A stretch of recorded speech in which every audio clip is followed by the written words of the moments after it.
Conor McGregor is in a very unique spot because of the success that he has previously had. We are questioning, how good is Conor today? We're questioning, how good can he be today? He's coming off a catastrophic injury. Many people forget that. His leg is broken in two. He then does 6 years on the shelf.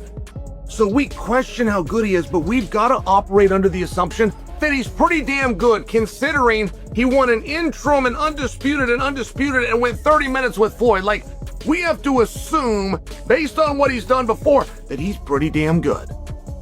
Now, if you're going to treat Conor like everybody else, and I want to pay off this Chandler statement first. It's about what's next. It's about, where does this fight lead us? Now, Conor versus Chandler, and it breaks my heart that this isn't getting done, largely just on a personal level, to see like what Chandler went through. And Conor himself, I got to give him credit, has tried to keep that, not for him, for Chandler. But that was... I like the fight. Don't get me wrong, I like the fight. I think, honestly, Max would be a problem for Conor, a real problem. I think that's too much too soon for him, but... then again, how much do you really have left with Conor McGregor? If you bring him back and have him fight Max Holloway and then he has one more fight, maybe you do the Nate Diaz fight and he's out of there. That would be an okay finish to his run, you know, running the rematch with Max and the trilogy with Nate, sure. But I don't see Conor, you know, fighting for titles anytime soon or anything like that. So I was looking for big name, big time matchups. This is a big time matchup, but it's Max off a loss. I like the fight. I just like the Jorge fight more, if that makes sense. I don't know. Again, it's just more about the unknown with Conor. Maybe Conor is at the same level he was at in the Dustin trilogy, and without the leg break, they could have gone a different way. Maybe. But I don't know that. We know what Max's level is. We don't know with Conor. There's so many rumors, you know, who could it be? And right now it's kind of floating around. Is it a Max Holloway rematch? I can't say. You can't get me in trouble. You can't get me in trouble here. But it will be someone definitely exciting. And you'll be in his corner. I think I'm banned. Oh, yeah. Yeah, so I don't know. Well, I mean, if anybody was going to get me on banned, it would be him. So. Maybe he could FaceTime you? Yeah, or one of his coaches? Hey, listen, that man, if there's anybody that has the IQ, doesn't anybody in his corner, it's him. Yeah. He's one of the best minds for mixed martial arts, physically and mentally, man. He is the fucking... Yeah, he definitely changed. Conor McGregor is back in the headlines again, and this time the name nobody saw coming just crashed the party. Max Holloway. Out of nowhere, the whispers are getting louder, the hints are dropping heavier, and this matchup is suddenly starting to feel way too real to brush off.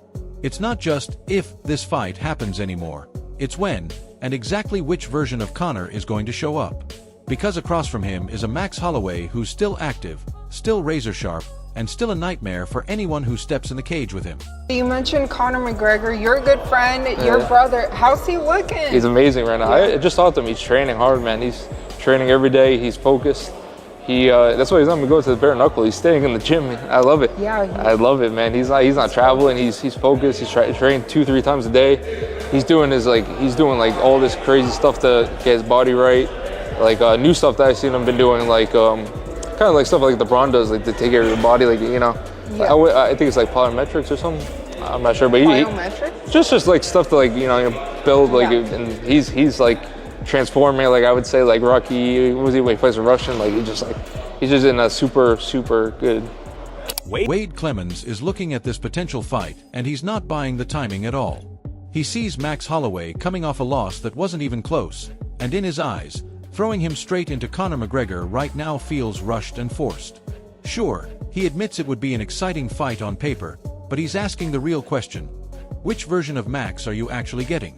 Because people just watched him get handled, and that image is still fresh. Even with two massive names attached, it almost takes some of the shine off the whole idea. There's Max. I mean, fair play to Max. He is at least vying for it, you know. He's trying. He wants a big fight. Conor is the biggest fight you can make. Here's why I don't think it's Max Holloway. Number one, Conor will, I think, fight anybody at this point because it feels like he's being frozen out and the UFC's only reserving him for a massive card. or a slot on a card where he can sell tickets, because International Fight Week is better than the White House for Conor. He can sell actual tickets in the venue.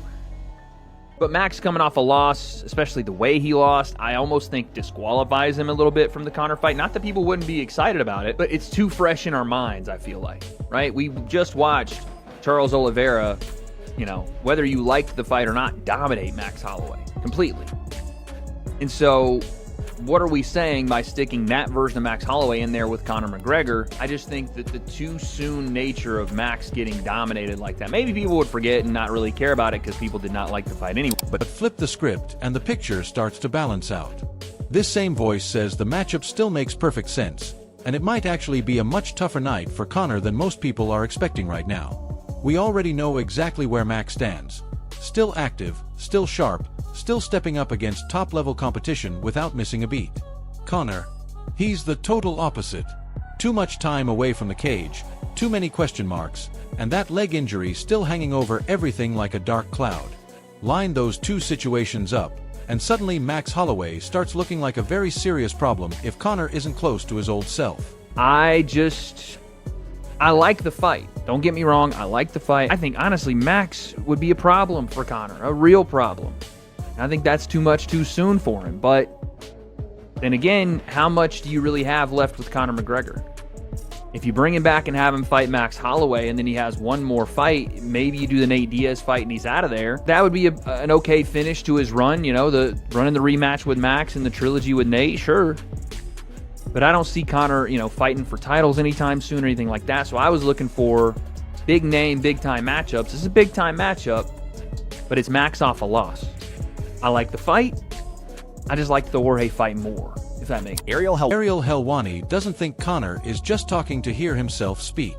He says the timing feels way too perfect to be random, like something much bigger is cooking behind the scenes.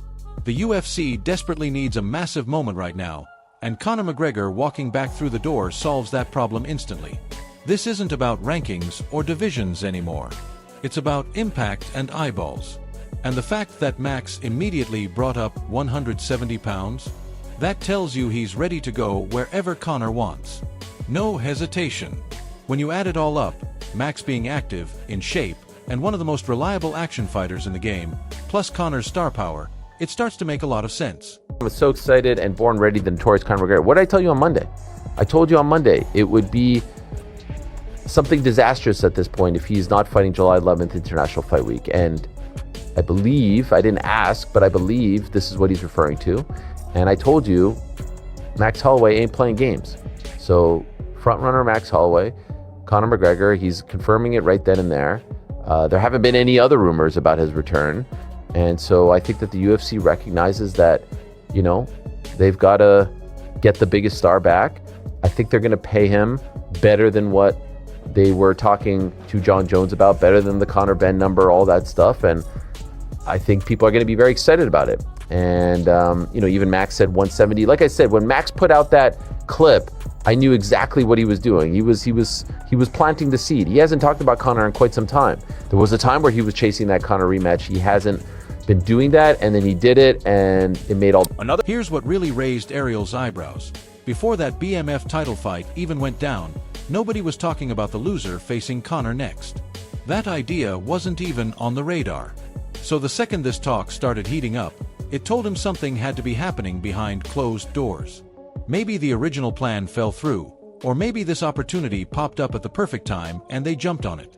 Either way... Imagine thinking before that BMF title fight that the loser would end up fighting Conor. I think we thought maybe if Max would have won, they would have done a BMF title fight. But perhaps this is an indication that they didn't love the Charles fight. We'll see. We'll find out more as time goes on. But he confirmed it there, and I think we're going to see him July 11th. That's what I feel, and that's what that tells me. Now, the Ian Gary thing, I don't think Pizzi, he's not referring to, I think he's just kind of talking slang stuff there, right? He's not fighting Ian Gary. I think that's a line from Casino, actually. Oh, okay. Unlike a lot of people, Chael Sonnen actually broke down exactly why the Michael Chandler fight fell apart. For him, it all comes down to timing. They built the entire storyline, the show, the promos, everything, but too much time has passed. The energy is gone. It doesn't feel fresh, it doesn't move the needle, and it definitely doesn't feel like a big moment anymore. In Chael's mind, if you're bringing Conor back, you can't just recycle old business. You've got to go bigger. You need a fight that actually tells us something real about where Conor stands today, not something that should have happened years ago. Now, if you're going to treat Conor like everybody else, and I want to pay off this Chandler statement first. It's about what's next. It's about where does this fight lead us? Now, Conor versus Chandler, and it breaks my heart that this isn't getting done, largely just on a personal level to see like what Chandler went through. And Conor himself, I got to give him credit, has tried to keep that, not for him, for Chandler. But that was meant to be a payoff. They had a media tour, they had a back and forth, it turned personal. They did The Ultimate Fighter, which to this day has been the greatest marketing vehicle in the history of our industry, not just the company. That was supposed to be the payoff. The problem is 2.5 years has gone by. So now you got to start over at step one. And on step one, that's where Chandler does not become the perfect opponent. Because Chandler, we also don't know how many miles does that car. What's really interesting is how Chael brings up Anderson Silva as a comparison, and that says everything without saying too much. He's hinting that Conor might be in that same territory now. Yeah, he's still a massive name and he can still headline any card, but that doesn't mean he automatically gets the biggest possible fight without proving himself first. That era might be over. The way Chael frames it, this feels very intentional. Almost like the UFC could use Conor to build up the next star, especially if he's not the same fighter anymore. Instead of protecting him, they might just throw him in the deep end with someone dangerous and see what happens. To be put into a spot, and I'll use Anderson Silva as a great example, who is the best fighter in the world, the champion of the world, had the exact same catastrophic leg injury, attempted to make a comeback. And it was an interesting position because Anderson was great, and Anderson had the rankings, and he had the name, he had the meaning, and he was a main event guy. But he wasn't a main event pay-per-view guy, because those are largely reserved for title fights. So they paid Anderson all those same respects and they kept him as a main event in his last fight. Just to remind you, instead of being in front of a sold-out Mandalay Bay or a record-setting MGM crowd like he was used to, they took him over to the Apex and they did it on a fight night. But they kept him as a main event, and they put him with a killer known as Uriah Hall, and that was kind of used to elevate Uriah. If Anderson could have stood his ground and he could have found a way to win, he could return to that same spot and he could continue to be a main event over there. I believe is how that story would have gone. And I believe that's very similar with Conor. I believe he's going to get dealt from the bottom of the deck. When Dylan Dennis started talking about Conor McGregor, you could hear how locked in he really is right now. This isn't some casual training camp.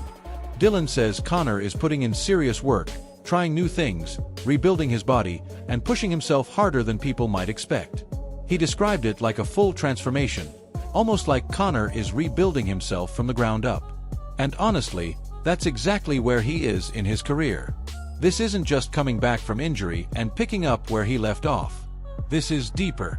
He's putting every piece back together to find out exactly what he still has left.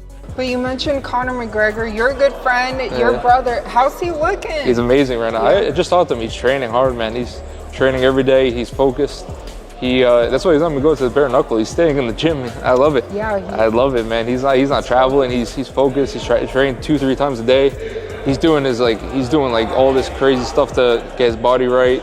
Like new stuff that I've seen him been doing, like kind of like stuff like LeBron does, like to take care of your body, like Yeah. I think it's like plyometrics or something. I'm not sure, but Biometrics? just like stuff to build and he's like transforming. Like I would say like Rocky, what was he when he plays with Russian? Like he's just in a super good camp, I would say, and he's very focused and he's like he's like the old Conor to me right now, man. I love it. I love to see it, and I like checking up on him, seeing how he's training, and he's doing great. I've seen some footage, man, and when he comes back, he's taking someone's fucking head off. But you mentioned Conor McGregor. He's your brother, your good friend. How's he looking right now? He's amazing, man. I just talked to him. He's training hard every single day, fully focused. That's why he's not even messing with bare knuckle. He's staying in the gym. He's not traveling, he's locked in. Training 2-3 times a day, doing all this crazy new stuff to get his body right. Stuff like LeBron does. Biometrics, recovery, the whole deal. He's transforming, man. Like Rocky training for the Russian. He's in a super good camp right now, and to me, he looks like the— There's so many rumors, who could it be? And right now it's kind of floating around. Is it a Max Holloway rematch? I can't say. You can't get me in trouble. You can't get me in trouble here. But it will be someone definitely exciting. And you'll be in his corner. I think I'm banned. Oh, yeah. Yeah, so I don't know. Well, I mean, if anybody was going to get me unbanned, it would be him. So. Maybe he could FaceTime you. Yeah, or one of his coaches. Hey, listen, that man, if there's anybody that has the IQ, doesn't anybody in his corner, it's him. He's one of the best minds for mixed martial arts, physically and mentally, man. He is the fucking... Yeah, he definitely changed. When it came to the actual opponent, Dylan didn't drop any specific names, but he made one thing crystal clear. Whoever Conor fights, it's going to be massive. What stood out even more was how confident he sounded, not just in Conor's body, but in his mind too. He says Conor doesn't even need much guidance in his corner because he understands the fight game at such a high level. When Conor comes back, he's not just showing up to compete. He's coming to make a statement. But because he's Conor McGregor, the opponent rumors are already spinning out of control, and the list just keeps growing. Michael Bisping put it bluntly. It was actually Conor himself who pushed the White House fight talk into the spotlight and got everyone buzzing. At the same time, he made it clear that Michael Chandler is officially off the table. That storyline is dead and buried. Even the UFC has moved on. Instead, Bisping started naming much bigger options that actually match the level of hype. Jorge Masvidal, Nate Diaz, guys with real history and the kind of chaos that turns a fight into an event before it's even announced. When you put all these pieces together, it stops feeling like noise. Conor isn't just talking. He's moving towards something real. People close to him say he's locked in and training